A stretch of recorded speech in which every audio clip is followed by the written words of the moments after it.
I'm really excited about this episode because I get to talk to Jean Oelwang. Jean is remarkable.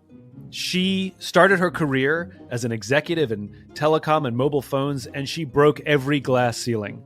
But after 20 years doing that, she realized she wanted to do something bigger with her life. And so she started working in philanthropy.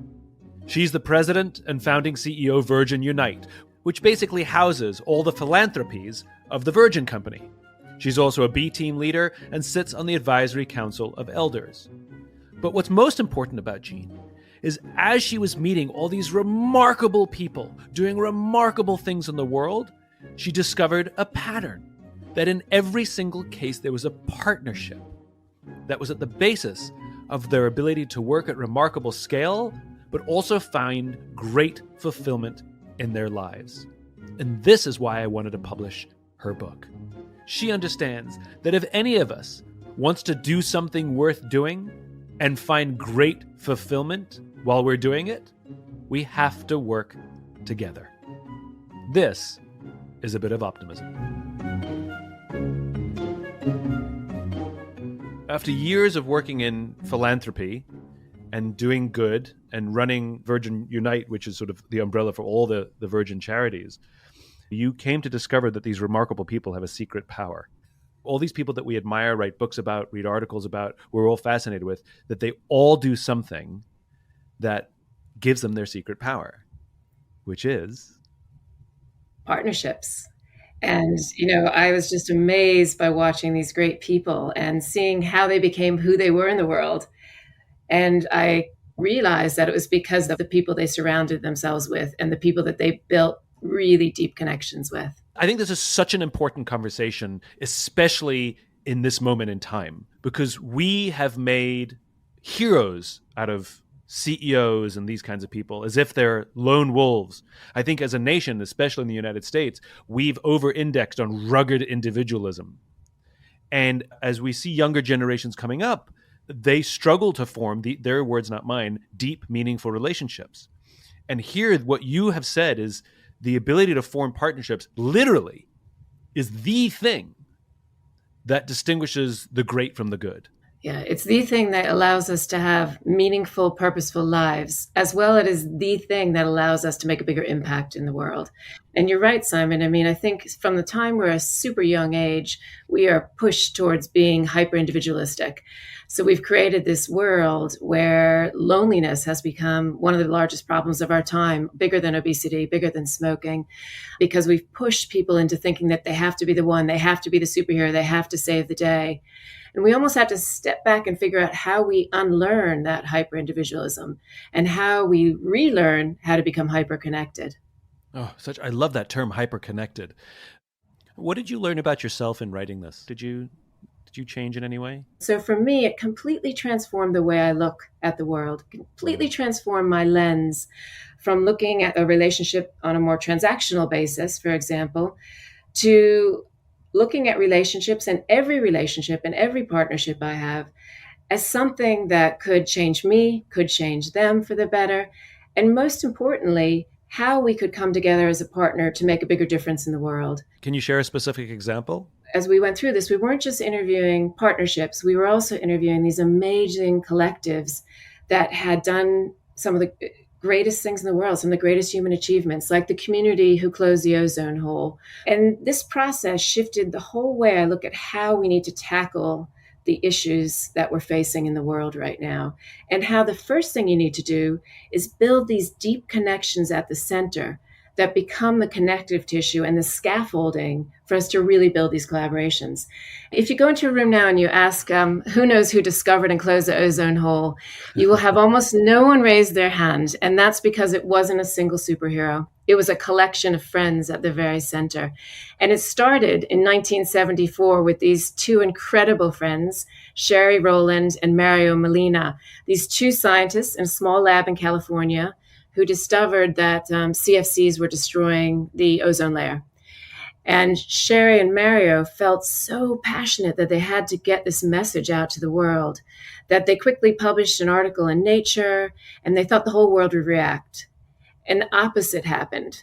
$8 billion CFC industry started to attack them. Slowly, all of Sherry's speaking engagements were pulled out from under his feet. And this didn't last for just a day or a week or a month.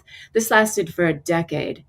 And I had the good fortune to meet with Mario before he passed. And I asked him, I said, how on earth did you weather these attacks for so long? And he said one word. He simply said friendship. And it was their friendship and really their complementary skills that allow us to go out and enjoy the sunshine today. Can you share a story of one of the people that you've met along your journey who may have gone down that rugged individual path and then discovered that partnership was the thing, that they found salvation in the partnership? We interviewed over 60 partnerships of all types: friends, romantic, business partners, family members. And they all had two things in common. One was the longevity of their partnership, and the second was they used their partnership to lever greater change in the world.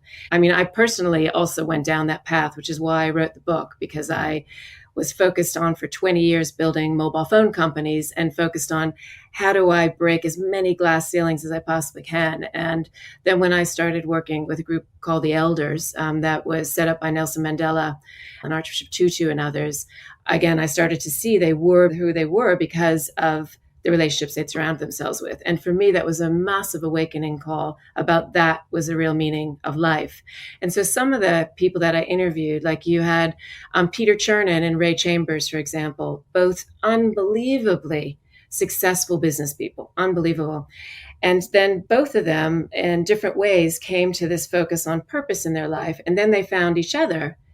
And they started this organization called Malaria No More. And the reason it was so successful was because of their partnership and their deep friendship and their connection. And that, when I focused on interviewing them, was the thing that they said was most meaningful in their life, was building Malaria No More together, and most joyful in their life as well. So what was it about Malaria No More that they could only do together, that these two extremely successful people who understood logistics and teams and all of this stuff were probably incapable of doing if they had tried to do it alone, or at least to the degree they did it? They'll be the first ones to acknowledge that they never could have done it on their own. And what they talk about is how they both bring different skill sets to the picture. And, you know, Ray is so focused on delivery, making something happen. Peter brought more of an operational side. Ray brought that ability to go out and connect and build these incredible networks, these incredible consortiums. He had worked with the UN as well. And they came together. And then they also talk a lot about how their deep connection at the center of Malaria No More was a start of building an even bigger collaboration that was able to change the world. And they couldn't have done it without each other. And I think one of the things that was so beautiful about their interview was they also just talked about how it was the most joyful thing in their life, and that they could almost lean on one another. When the other one was down, the other one brought the other one up. And there was this partnership of just making sure that they never, ever gave up, and they never will give up until they die around ending malaria in the world. And, you know, I think, Simon, if I hadn't gone through this process of interviewing these 60 partnerships and really understanding what makes deep connection work, I don't think I would have found my life partner, my husband, Chris. This book and this process of this interviewing and understanding the richness of deep connection opened my heart and allowed me to have a much richer relationship with him. So in full transparency, this book is one of the books from Optimism Press, which is my imprint with Penguin. I'm so honored and proud to publish your book. And one of the things that was so appealing and drew me to it so much was that you wanted to call it partnering, not partnership. Partnership is a static thing, and you maybe have one of those, but it's this act of partnering. It's these actions you take to partner, and that you can have multiple partners, and it's an ongoing skill, right? It's not something you learn and then you're done. Can you share one of the actions that is required for partnering that is perhaps the simplest for most people to grasp and maybe even implement out of the gate? Yeah, and you're spot on that this is something that's constantly evolving. And, you know, I think we've been so pushed towards hyper-individualism that we've forgotten how to connect. And so these 6 degrees of connection are grounding in the how we connect. And probably your answer to the one about what's the simplest one would probably be, it's not the easiest one to do, but I think it's one of the most important ones we need to grasp, is celebrate friction.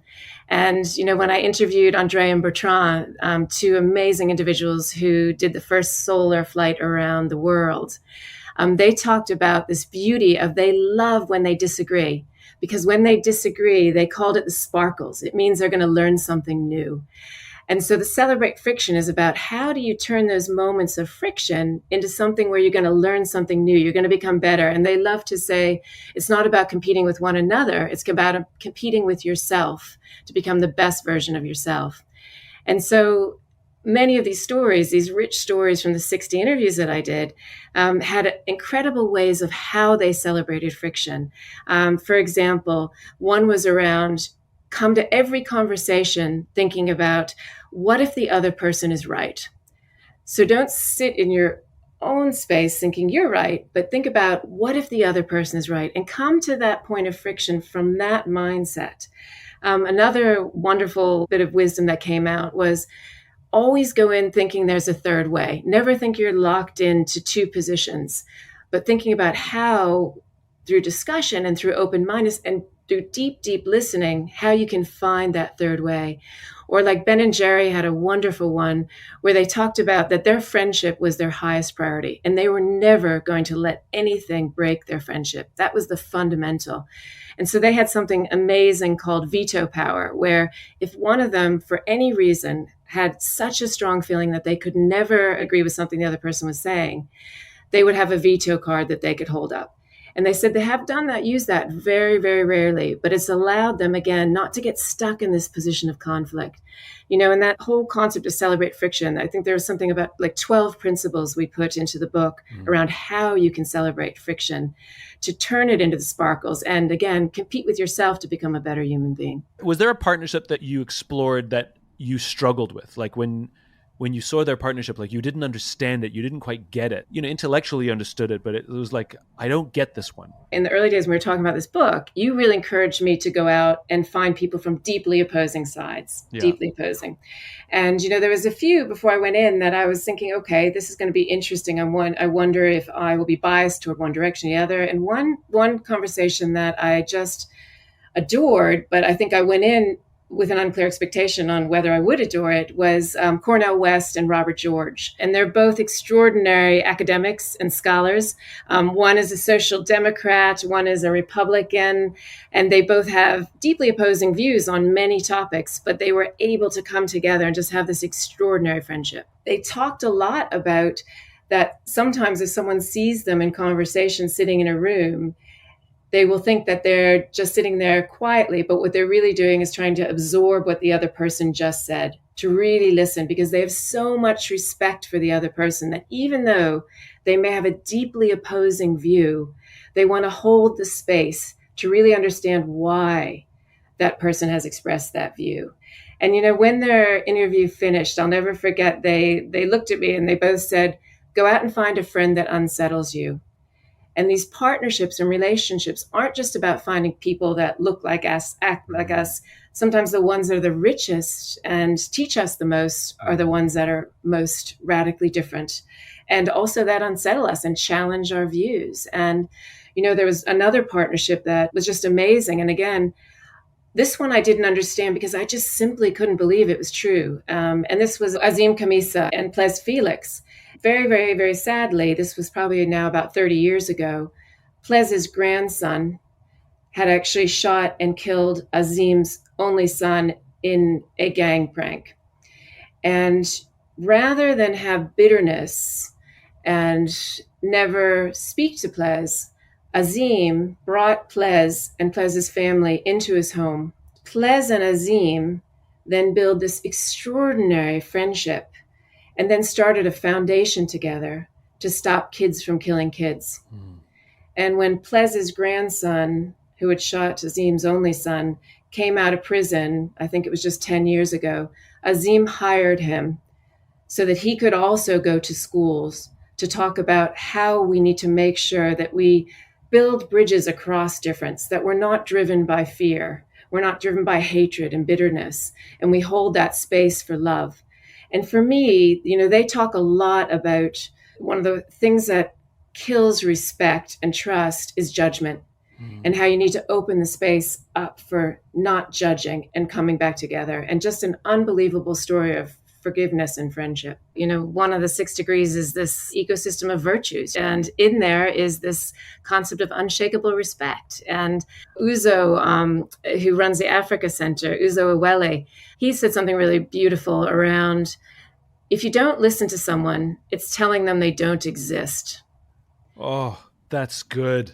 It's beautiful. It was just such a beautiful comment, incredible wisdom within that statement. And he was talking about that deep listening, and that's where the respect comes from. That's where the trust comes from. I used to say, up until this day, there's a difference between listening and waiting for your turn to speak. And I think that's still very sort of egocentric, right? It's about me doing the listening or me waiting for my turn to speak. But because we're talking about partnerships and we're talking about something that's interrelational, I think this is even more powerful. I'm going to use this from now on, which is by not listening, you're telling the other person they don't matter. When you don't listen, you're telling the other person that they don't exist. Hearing that forces not for you to go quiet, but for you to do the active action of listening. Yeah, it's one of the deepest ways you can show your respect to someone. Yeah. Watching Ben and Jerry over the last, 17 years now, I've never seen one smirk on their face or rolling of the eye or any type of body language that ever undermines their respect and their trust for each other. And so it's those small things that we do every single day that really bring to life this ecosystem of virtues of, trust, respect, belief, generosity, gratitude. It's those small things that we do. Yeah. And I remember someone in Virgin once saying to me that in every single interaction, we can either win or lose the culture. We can either show someone that we love them and build a culture that really is human, or we can do the opposite and destroy the culture in a moment. So, basically what we're doing here is we're saying parents, you have to do a better job. Schools, you have to do a better job. Companies, you have to do a better job of setting incentives and creating a culture in which people will share and collaborate and partner rather than be preoccupied with their own success, their own bonuses, their own careers. To your point, there was an amazing interview I did with Sangu Deli, who built an investment firm in Africa. He started it with his 3 brothers, and the entire company has shared prosperity. So whether it's the person that cleans the windows, whether it's the person that serves food, whether it's the secretary, whether it's the CEO, they all share in the prosperity of the company. And he said that has made such a big difference because they feel ownership. And that came from his mom, because there was something beautiful that his mother did with the 3 brothers, where she didn't reward them as individuals. She rewarded them as 3 brothers. So when one was successful, all 3 were rewarded. But also when one made a mistake, all 3 were told that they needed to do better. And it was that sharing as brothers that built an incredible relationship between the 3, but made them want to cooperate and made them want to work together. You talk about Ben and Jerry, how they never gave any language. There was no any body language that gave away no disrespect for the other. That in quite the opposite, showed respect for the other. Have you ever heard the? I don't know who came up with it, but there was a famous relationship therapist, I guess, who said that he can tell in the first 5 minutes if the relationship is going to survive or not. Of meeting, he says he meets a couple and he can tell in 5 minutes, if no matter how much therapy he gives them, whether this is going to survive or not. And if one starts talking and the other one rolls their eyes, he says it's over, it's done. There's nothing he can do because all respect has broken down. Yeah, and that's why these partnerships had these virtues. Basically, there were 6 virtues that came up again and again and again. And as soon as you roll your eye or you turn your back on someone, you're telling them, as we spoke about before, that you don't exist or that I don't care about you. And there becomes this imbalance in the relationship that is really hard to repair over time if that continues. And all 60 of these partnerships, I was just thinking when you were talking, I can't remember a moment where I saw one of them do anything that would undermine the other partner. And it was super interesting, Simon, because when I started this process 15 years ago, I remember everyone saying to me, you have to find the fights. You have to find when people are just, going at each other and how they get out of that. And I tried really hard in the first set of interviews to find that conflict. And what was really beautiful, and some of these partnerships I know really well, so I know there was conflict at times, but what was really beautiful was something that I now call positive amnesia. because these partnerships had that friction, but they were able to forget about it and they didn't hold it. So you don't see a roll of an eye, or because they don't hold that disrespect. They worked through it, they figured out how to celebrate that friction, and then they moved on. And so you didn't have that as a theme in any of the interviews.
Are there any questions that you have? Yeah, I think, Simon, you have this ability to succinctly, and you just helped me so much, succinctly get this idea in the beginning to a place where it was something that could grow and build.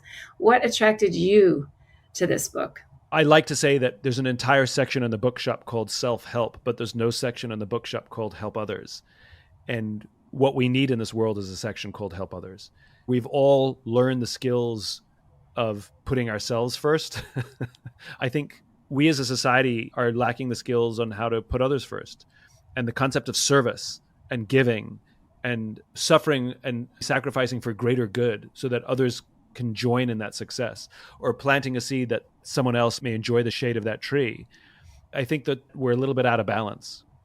And so that you had exposure to so many remarkable people and remarkable partnerships, and more important, that you were able to discern patterns in all of these partnerships. And they're so different, from creative to business to changing the world stuff to sometimes opposite personalities. They're so different that you were able to discern that these patterns meant that we could learn something about how to partner better, that we could learn how to help others better. And that, more than anything else, profoundly drew me to want to help you tell your story. Thank you so much, Simon, for believing in this book. I love it. And I have it here. For anyone who wants to learn more about how you can partner, you can pick up Partnering, Forge the Deep Connections That Make Great Things Happen by Jean Oelwang at fine bookstores everywhere, and some not so fine ones. Jean, you're so magical, so inspiring. Thank you so much for taking the time to tell us about it. I love it. Thank you. Thank you so much, Simon. Thanks for all you do in this world. If you enjoyed this podcast and would like to hear more, please subscribe wherever you like to listen to podcasts. Until then, take care of yourself, take care of each other.